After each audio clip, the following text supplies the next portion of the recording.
मैं मुसलमान हूँ, मैं कहता हूँ आई लव मोहम्मद, मैं कहता हूँ आई लव राम, मैं कहता हूँ आई लव कृष्णा।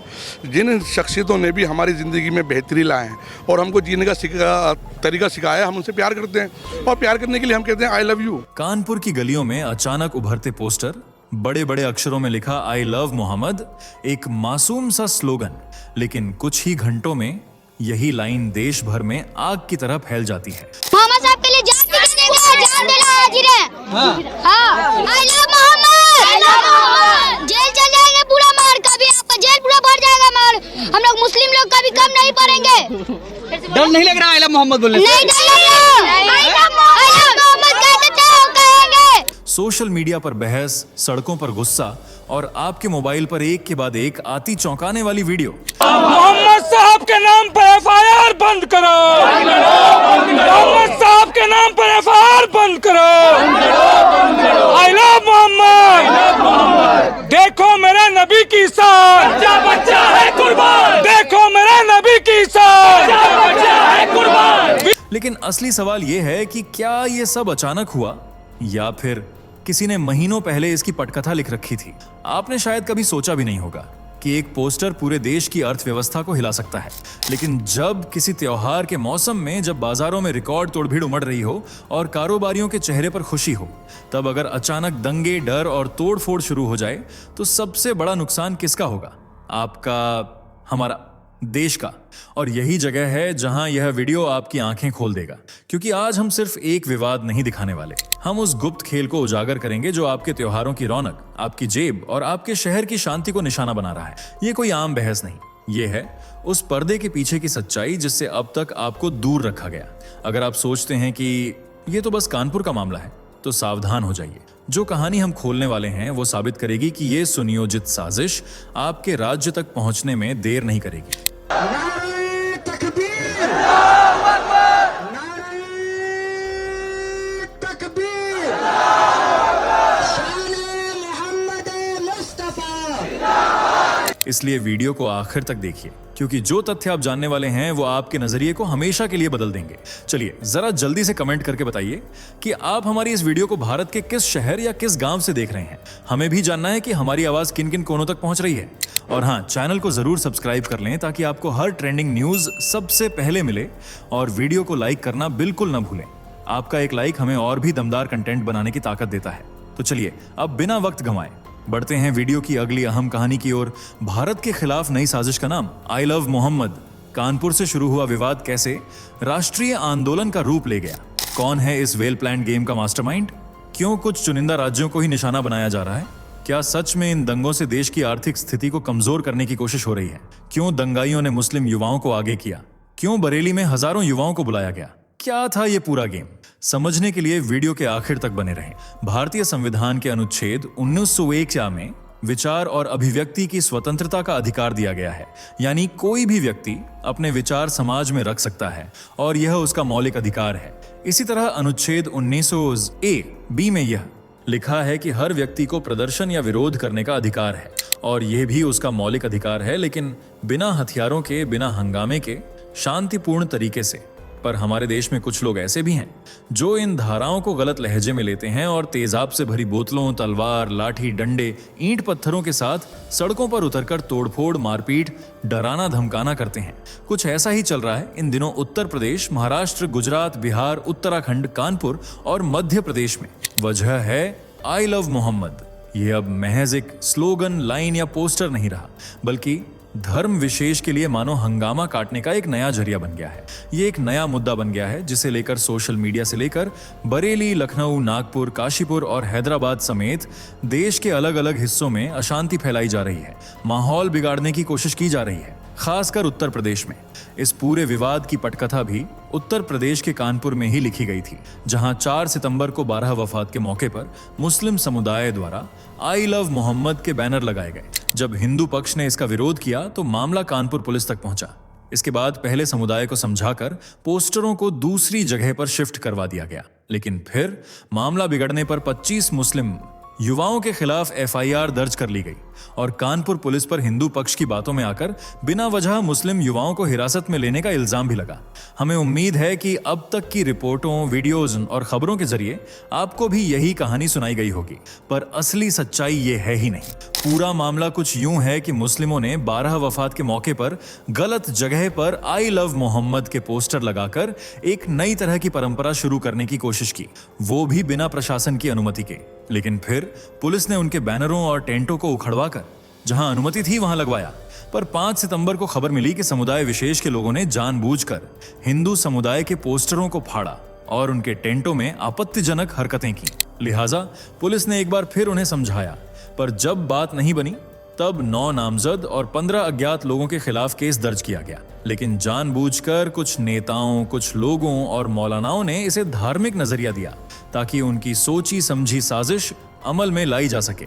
असल में पूरा विवाद जानबूझकर रचा गया है और इसकी तैयारियां हफ्तों से चल रही थीं, क्योंकि नवरात्रि से लेकर छठ पर्व तक हिंदुओं के लिए पूरा 1 महीना त्योहारों से भरा होता है। लोग साल भर मेहनत करते हैं और इस 1 महीने में जमकर खर्च करते हैं। बाजारों में भीड़ उमड़ती है और गणेश पूजा, दुर्गा पूजा, दिवाली पर मां लक्ष्मी की पूजा के जरिए लोग अध्यात्म में डूब जाते हैं। इसी वजह से विवाद की चिंगारी फोड़ने की तैयारियां इसी पावन महीने को ध्यान में रखकर की गईं। और इस पूरे खेल के 3 मास्टरमाइंड हैं। पहले, तौकीर रजा। खुद को मौलाना कहने वाले ये साहबजादे एक नहीं, दर्जनों मुकदमों में आरोपी हैं। कहीं भड़काऊ भाषण देने को लेकर गौ सेवा के नाम पर कुछ गुंडे निकलते हैं, कुछ कुत्ते एक दो लोगों को घेर कर मार डालते हैं, उन पर कोई कार्रवाई नहीं होती है।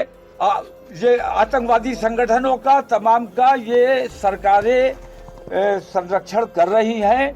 इन आतंकवादी संगठनों पर पाबंदी लगाई जाए। बजरंग दल जैसे आतंकवादी संगठन, जब तक इनको खुली छूट मिली रहेगी, देश के अमनो अमान को हमेशा खतरा बना रहेगा। तो कहीं युवती से दुष्कर्म की कोशिश के मामले में केस दर्ज है, लेकिन फिर भी मौलाना है कि सुधरते ही नहीं। कानपुर विवाद के बाद देश भर में शांतिपूर्ण तरीके से प्रदर्शन हो रहे थे। लोग सोशल मीडिया पर आई लव मोहम्मद की डीपी और पोस्ट लगाकर खुश थे, पर मौलाना चाहते थे कि 2010 जैसा दंगा हो जिसमें बरेली जलकर राख हो गया था और लोगों में खौफ था। बस इसी वजह से मौलाना साहब ने पहले 26 सितंबर को जुम्मे की नमाज के बाद बरेली के इस्लामिया मैदान में मुस्लिम पक्ष से इकट्ठा होने की अपील की और फिर जिला कलेक्ट्रेट तक पैदल मार्च निकालकर जिलाधिकारी को झापन सौंपने की बात कही। लेकिन प्रशासन ने रैली को मंजूरी नहीं दी।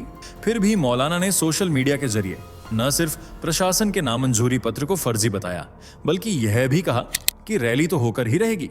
और फिर अगले ही दिन बरेली में जगह जगह मुस्लिम हाथों में पोस्टर लिए पुलिस पर हावी हो गए। खास बात यह रही कि यहां भी सीए और एनआरसी विवाद की तरह नाबालिग युवाओं को आगे कर दिया गया और फिर पुलिस पर पथराव और फायरिंग कर बवाल को जन्म दिया गया। वीडियो में साफ दिख रहा है कि किस तरह दूसरी तरफ से ईंट पत्थर फेंके जा रहे हैं, वो भी नाबालिग युवाओं द्वारा।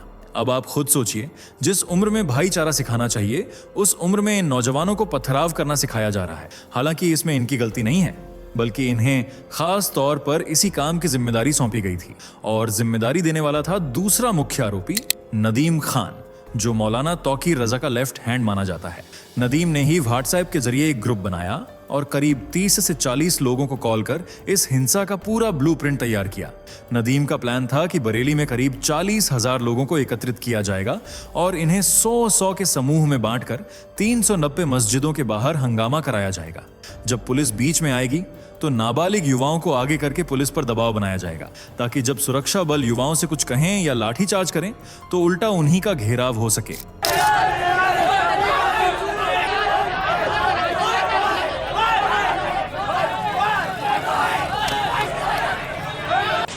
हालांकि फिलहाल तौकीर रजा और नदीम दोनों ही पुलिस की हिरासत में हैं। वहीं तीसरा आरोपी नफीस है, जो तौकीर रजा का करीबी है और सिविल लाइंस में नोवेल्टी प्लाजा में बने कॉम्प्लेक्स से किराया वसूल कर अपने जिगरी मौलाना तौकीर को देता था और वह आईएमसी इत्तेहाद-ए-मिलात का महासचिव भी है।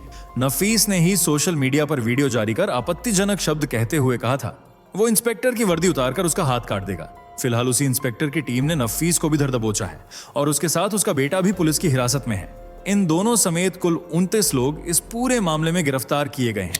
नदीम के पास से पुलिस को टूटा हुआ वॉकी टॉकी वायरलेस सेट मिला है, जबकि दंगाइयों से तमंचा, जिंदा कारतूस के खोखे और खाली बोतलें भी बरामद हुई हैं। दंगाइयों को जोड़ें तो अब तक 56 लोग सलाखों के पीछे हैं, जिनमें ज्यादातर युवा हैं।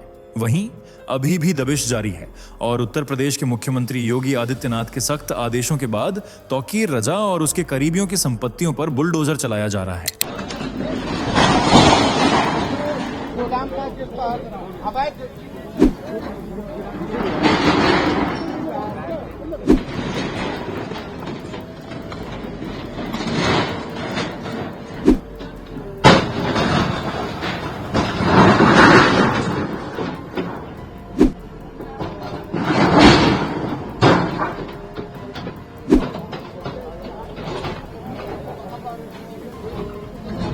ये संपत्तियां तौकीर रजा के करीबियों की हैं, जिनमें नफीस और उसके चाचा ओमान रजा की संपत्तियां भी शामिल हैं। वहीं नदीम की प्रॉपर्टी पर बुलडोजर ले जाने की तैयारियां तेज हो गई हैं। फिलहाल तौकीर को सबक सिखाने और यह सुनिश्चित करने के लिए कि दोबारा कोई मौलाना सपने में भी ऐसा ना करे, बरेली में धड़ाधड़ सीलिंग ऑपरेशन चलाया जा रहा है। इसमें प्रशासन, पुलिस, बीडीए और नगर निगम की संयुक्त टीमें चप्पे चप्पे पर तौकीर और उसके रिश्तेदारों की संपत्तियों की तलाश कर रही हैं। अब तक कई जगह कार्यवाही की जा चुकी है, जैसे ओमान रजा का 2 मंजिला कॉम्प्लेक्स और शराफत खान का बारात घर सील कर दिया गया है। वहीं तौकीर के करीबी नदीम के हमसफर बारात घर को भी सील कर दिया गया है। इसके अलावा बरेली के नोवेल्टी मार्केट में 74 और मुख्य बाजार में 40 से ज्यादा अवैध दुकानों को भी नगर निगम की मौजूदगी में सील कर दिया गया है। रिपोर्ट्स के अनुसार यह तौकीर रजा के गुर्गों द्वारा धार्मिक रसूख का फायदा उठाकर खड़ा किया गया अवैध आर्थिक साम्राज्य था, जो फिलहाल पुलिस की पीली पट्टी के पीछे बेजान छुपा हुआ है। इसी तरह बरेली के पौश इलाके सिविल लाइंस में मजार की एड में रज्जा के खास सहयोगी डॉक्टर तौफीक ने 70 अवैध दुकानें खड़ी कर रखी थीं, जिनसे हर महीने अवैध किराया वसूला जाता था। और जब नगर निगम की टीम प्रशासन के साथ यहां पहुंची तो उन्हें दुकानों के बाहर आई लव मोहम्मद के पोस्टरों के साथ एक और पोस्टर मिला, जिस पर लिखा हुआ था, इन संपत्तियों का किसी व्यक्ति या राजनीतिक संगठन से कोई लेना देना नहीं है। ये वक्फ बोर्ड की संपत्ति है, जिसका मुकदमा कोर्ट में चल रहा है। हालांकि ये संपत्तियां न तो वक्फ की हैं और न ही रजा की। इसीलिए कई बार पहले भी नगर निगम की तरफ से नोटिस जारी कर कार्यवाही करने की बात कही गई थी, लेकिन मौलाना के राजनीतिक और धार्मिक संबंधों के चलते कार्रवाई नहीं हो पाई। मगर अब इन अवैध दुकानों को भी सील कर दिया गया है और जल्द ही इन सभी सील की गई संपत्तियों पर भी बुलडोजर चलने वाला है। वहीं बुलडोजर के साथ बुलडोजर बाबा यानी योगी आदित्यनाथ भी एक्टिव मोड में हैं। योगी आदित्यनाथ का कहना है, अब ये पहले वाला उत्तर प्रदेश नहीं है जहां गुंडाराज फैले। अब ये योगी का प्रदेश है और यहाँ मौलानाओं की हुड़दंगिरी नहीं चलेगी। भूल गया कि शासन किसका है। वो ये मानता था धमकी देंगे और हम जबरदस्ती जाम कर देंगे। हमने कहा जाम नहीं होगा, कर्फ्यू भी नहीं लगेगा, लेकिन कर्फ्यू का सबक तुम्हें ऐसा सिखा देंगे कि तुम्हारी आने वाली पीढ़ी दंगा करना भूल जाएगी। क्या तरीका है? आप सिस्टम को ब्लॉक करना चाहते हैं और यही प्रवृत्ति थी यूपी के अंदर। 17 के पहले यही होता था और हम इसी बात को कह सकते हैं कि 17 के बाद हमने कर्फ्यू भी नहीं लगने दिया, लेकिन ऐसे बैरियर को चुन चुन करके वे जिस प्रकार की भाषा को समझते थे उस प्रकार की भाषा से उनको समझा करके उसको उसकी सजा दिलाने का काम भी किया है। लेकिन सोचने वाली बात यह है कि उत्तर प्रदेश को ही जलाने की साजिश मौलाना और उसके गुर्गों ने क्यों की। चलिए यह भी समझ लेते हैं। इस मैप को देखें तो समझ आता है कि यह पूरा विवाद उत्तर प्रदेश के साथ साथ उन सभी राज्यों में हुआ है जहां एनडीए या भारतीय जनता पार्टी की सरकार है। यानी ये कोई सुनियोजित साजिश हो सकती है जिसमें सिर्फ उन्हीं राज्यों को निशाना बनाया गया है जहां बीजेपी की सरकार है। इस मुद्दे को छोड़ भी दिया जाए तो दूसरा मुद्दा है खुशियों में भंग फैलाने का। ईद, मुहर्रम, 12 वफात जैसे मौकों पर आपने कभी दंगे या हिंसक प्रदर्शन होते नहीं देखे होंगे, लेकिन नवरात्रि, गणेश पूजा, दिवाली, होली, रक्षाबंधन जैसे पर्वों पर जरूर दंगे होते हैं। यानी समुदाय विशेष जानबूझकर खुशियों में भंग फैलाने की साजिश रचता है और इस बार यह साजिश पूरे उत्तर प्रदेश को जलाने की थी ताकि भारत की अर्थव्यवस्था पर सीधी चोट मारी जा सके।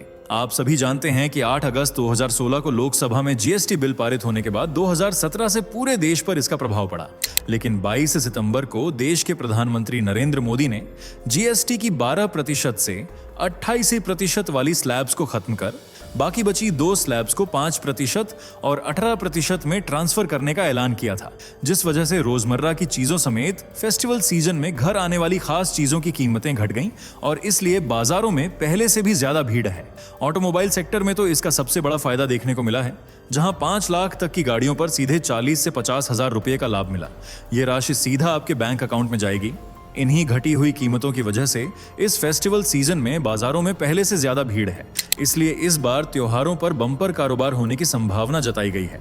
लेकिन शायद कुछ लोग हैं जो अर्थव्यवस्था में तेजी नहीं बल्कि गिरावट देखना चाहते हैं, इसलिए देश में अशांति फैलाने की कोशिश हो रही है। उदाहरण के लिए 3 सितंबर 2025 को जीएसटी में छूट का ऐलान हुआ और 4 सितंबर को कानपुर में आई लव मोहम्मद विवाद, जो कानपुर से निकलकर पूरे देश में फैल गया। जाहिर है इसे फैलाया गया है। केवल हमारे त्योहारों और धार्मिक अनुष्ठानों के बीच में अशांति उपद्रव पैदा करने की एक बहुत सोची समझी साजिश है और इसके पीछे वही ताकतें हैं जो आज मजबूत होते हुए भारत को देख नहीं पा रही हैं, एक भारत श्रेष्ठ भारत का समर्थन नहीं करती हैं और तुष्टीकरण की राजनीति पर आश्रित हैं, जिनके पास आदरणीय प्रधानमंत्री श्री नरेंद्र मोदी जी के नेतृत्व में आज विकसित भारत के संकल्प को आगे बढ़ते हुए जो पचा नहीं पा रही हैं, देख नहीं पा रही हैं, ऐसी ताकतें लगातार अशांति और दंगा करवाने का लगातार प्रयास कर रही हैं। उत्तराखंड के मुख्यमंत्री पुष्कर सिंह धामी के अलावा कई अन्य राजनेताओं का भी मानना है कि यह सब जानबूझकर किया गया, क्योंकि ऐसा पहले भी कई बार हो चुका है। 2020 में नए नागरिकता कानून सीए को लेकर दिल्ली के शाहीन बाग में 101 दिनों तक प्रदर्शन हुआ, जो बाद में हिंसक विरोध में बदल गया। इसके बाद 2022 में कर्नाटक में जब हिजाब पहनकर छात्राओं को कॉलेज आने से रोक दिया गया, तो इस स्थानीय मुद्दे को भी राष्ट्रीय बनाकर पूरे देश में प्रदर्शन किए गए। ऐसे कई विवाद हैं जो भारत में समय समय पर उठते रहते हैं और इन्हें प्रेरणा मिलती है विदेशी तथा भारत विरोधी संस्थाओं से, जो कुछ खास संगठनों को फंडिंग देकर देश की फैजा खराब करने की जिम्मेदारी सौंपती हैं। आपको क्या लगता है, क्या सच में ये एक सुनियोजित साजिश है? कमेंट करके जरूर बताएं। वीडियो पसंद आई हो तो लाइक, शेयर करें और चैनल को सब्सक्राइब करना बिल्कुल न भूलें। दोस्तों, आपके स्क्रीन पर 2 और वीडियो दिख रही हैं, जिसे देखने के लिए आप स्क्रीन पर क्लिक करें। दोनों देखिएगा, बहुत अच्छी वीडियो बनी है।